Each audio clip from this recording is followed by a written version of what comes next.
MQM का बल्दियाती election के खिलाफ अदालत जाने का ऐलान। वसीम अख्तर ने धांधली पर सवालात उठा दिए। कहा इलेक्शन कमीशन और सिंध हुकूमत ने मिलकर धांधली की। इलेक्शन जिस तरह कराया गया वो एक स्याह धब्बे की हैसियत रखेगा। कौन लोग मोहर लगा रहे थे ये सब ने देखा।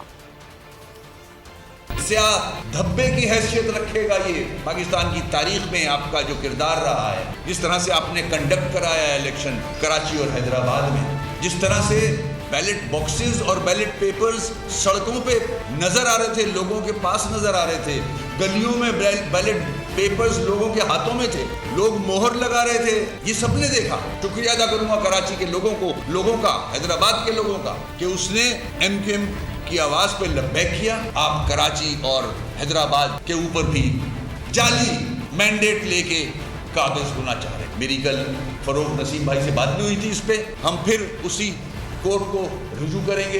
टोटल इलेक्शन कमीशन नाकाम हुआ है और पीपल्स पार्टी इन दोनों शहरों में लोगों के सामने आया हुई है। 2022 बहुत सारे तोहफे भी देखे गया पाकिस्तान की अवाम को एक तोहफा ये दिया कि अवाम को पता चल गया कि पाकिस्तान का मीडिया क्या है। साल 2022 में सबसे ज्यादा देखे जाने वाला चैनल बोल न्यूज रहा नंबर 1। हमने बहुत सारे शोज और ट्रांसमिशंस की, पूरा साल मुसलसल जदोजहद में निकल गया कि ये वोट ऑफ कॉन्फिडेंस के पीछे कौन लोग थे।